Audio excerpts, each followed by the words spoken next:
I don't want any money for what I'm doing because hopefully this video won't come out until after my death.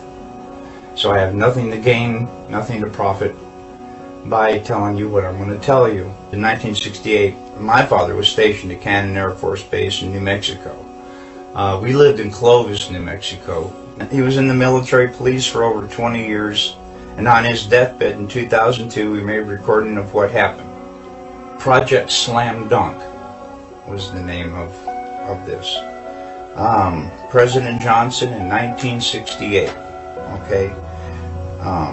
In Cannon Air Force Base in 1968, he said by the time he got there, that there was already 2 large hangars that were connected. There was hundreds of dump trucks that came in and dumped sand and stone, and cement powder was powdered over the top of all that to make it look like a lunar landscape. They had men that fashioned it into a lunar landscape, he said.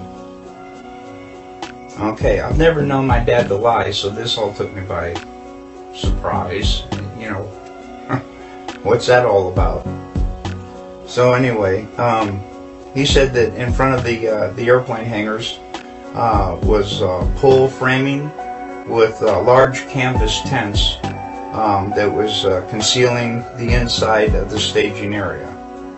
Inside the staging area, on flatbed trucks, was uncrated the lunar lander that was reassembled back inside the hangars.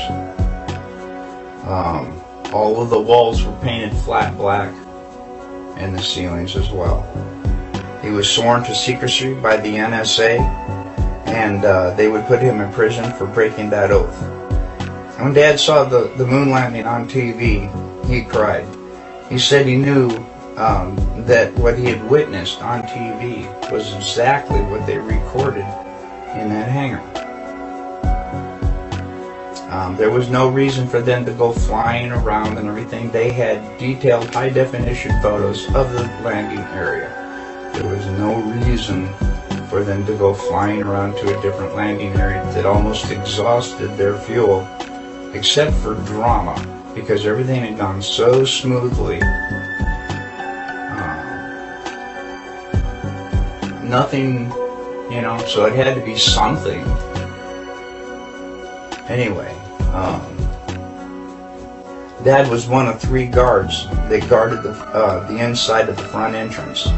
There was a list of 15 people who could enter. No one else was allowed by order of President Johnson. And here is that list, and I gave it to Bart Sibrel as well. He checked out a lot of these names, and he says he can verify a lot of these people and what they do. And I come across a couple myself. Anyway, President Johnson, Neil Armstrong, Edwin Aldrin, Wernher von Braun, Robert Emenegger, Gene Kranz, James Webb, Joe Kerwin, Dr. Thomas Paine, Glenn Looney, Dr. Christopher Kraft, Dr. James Van Allen, General Trudeau, Lieutenant Colonel Donald Simon, and Grant Norrie. Now, the only 2 that I really have information on is Robert Emenegger. Apparently, he did a lot of video work and stuff for the Department of Defense. So the DoD did know him.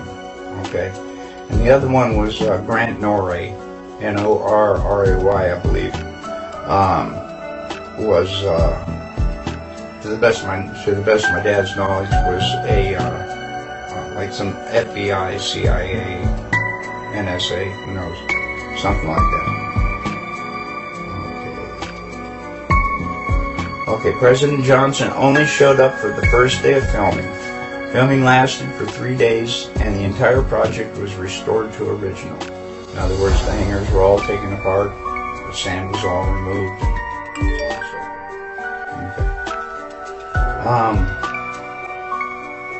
Dad said there was a lot of building going on at the base, So at the time, so sand and cement powder was never questioned.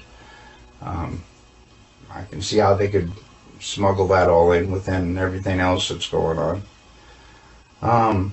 Since 2002, I have dug up, I already told you about that, the evidence for the moon landing that I have found. If you go to Google and go to Cannon Air Force Base website, they admit that President Johnson was there. The lunar lander was there. The astronauts were there. I also have verified some of the people on the list were there. I also verified there are a lot of building going on in the base, just as he had told me. And all of this was going on at the same time, on the same date.